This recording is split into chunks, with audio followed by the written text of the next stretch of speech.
Assalamualaikum warahmatullahi wabarakatuh.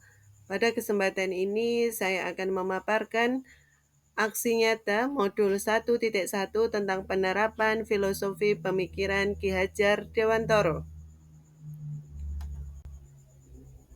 Saya, Atik Sartini, calon guru penggerak angkatan 11 dari SDIT Binaul Ummah Kecamatan Karangpandan.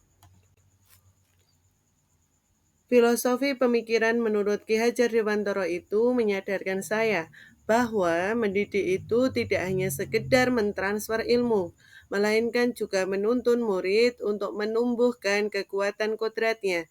Saya juga memahami betapa pentingnya pembelajaran yang berpusat pada murid, sehingga menjadikan murid mampu mengeksplorasi dirinya secara maksimal. Sebelum mempelajari modul 1.1 tentang filosofi pemikiran Ki Hajar Dewantoro ini, pembelajaran yang saya lakukan lebih berorientasi pada guru atau teacher center. Padahal pembelajaran yang efektif itu seharusnya berpusat pada murid atau student center, di mana murid sebagai subjek pembelajaran atau terlibat aktif dalam pembelajaran. Selama melakukan perubahan di kelas yang saya rasakan, yang pertama, banyak belajar tentang filosofi pemikiran pendidikan dari Ki Hajar Dewantoro yang dibahas pada modul 1.1. Yang kedua, melakukan koneksi terhadap sistem pembelajaran yang saya lakukan di kelas dengan melakukan perbaikan praktik pembelajaran yang saya lakukan. Yang ketiga, menemukan ide-ide tentang implementasi pendidikan yang menuntun. Ide atau gagasan yang timbul sepanjang proses perubahan. Yang pertama adalah memperbaiki praktik pembelajaran yang saya lakukan dengan mengubah metode pembelajaran yang tadinya berpusat pada guru menjadi berpusat pada murid. Yang kedua, menjadikan murid bukan lagi sebagai objek pembelajaran, tetapi sebagai subjek pembelajaran, yang mana murid memiliki kebebasan berekspresi, berpendapat, dan berkreasi dalam pembelajaran, dan guru hanya berperan sebagai fasilitator dalam pembelajaran. Yang ketiga, merubah pola pikir dari pembelajaran yang bersifat menuntut menjadi menuntun. Yang keempat, menggunakan perkembangan teknologi dalam pembelajaran. Berikut praktik aksi nyata yang saya lakukan. Pembelajaran dan pengalaman dalam bentuk praktik baik yang saya lakukan yang pertama adalah melaksanakan pembelajaran yang berpusat pada murid dengan menjadikan murid sebagai subjek pembelajaran. Menuntun anak agar memiliki karakter yang baik melalui pembiasaan positif setiap harinya dan kegiatan-kegiatan pendukung. Yang ketiga, mengaplikasikan perkembangan teknologi dalam kegiatan pembelajaran.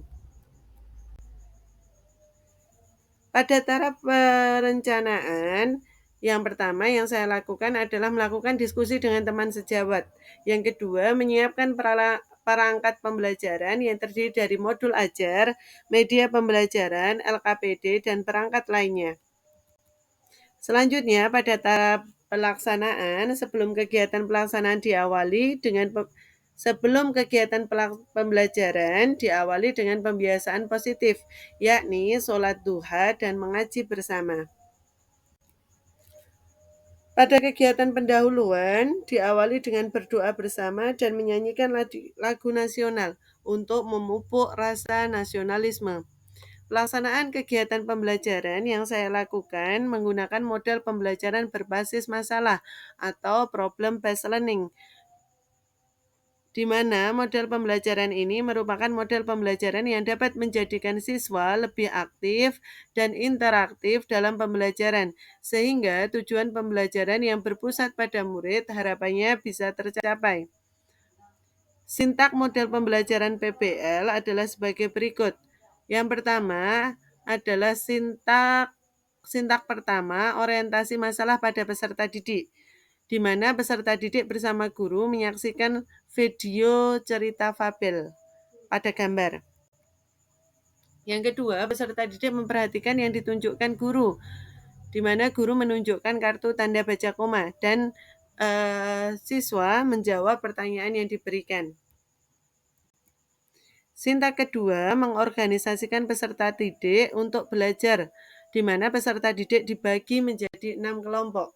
Sinta ketiga, membimbing penyelidikan individu dan kelompok, di mana peserta didik mendiskusikan permasalahan yang disajikan dalam LKPD. Sinta keempat, pengembangan dan menyajikan hasil karya, di mana setiap kelompok melaporkan hasil diskusi melalui presentasi. Sinta kelima, menganalisis dan mengevaluasi proses pemecahan masalah, di mana peserta didik bersama guru melakukan tanya jawab membahas hasil diskusi. Sinta kelima, menganalisis dan mengevaluasi proses pemecahan masalah, di mana peserta didik mengerjakan evaluasi pembelajaran. Dalam kegiatan refleksi, ada tantangan yang dihadapi di mana masih ada murid yang malu atau kurang percaya diri dan tidak berani untuk tampil aktif dalam kegiatan pembelajaran. Dan solusi yang ditawarkan adalah dengan melatih mereka untuk berani dengan memberikan motivasi dan apresiasi. Assalamualaikum warahmatullahi wabarakatuh. Perkenalkan, saya Yeni Pratiwi, guru di SDIT Binaul Ummah Karangpandan.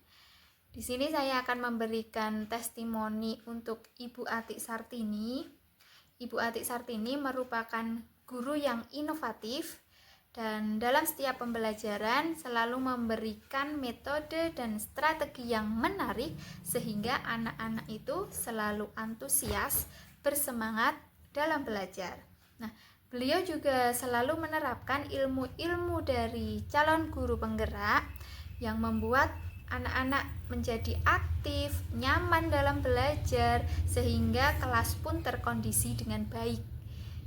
Harapan saya, mudah-mudahan Ibu Atik Sartini diberikan kemudahan, kelancaran, keberkahan, dan selalu menjadi guru yang inspiratif dan inovatif.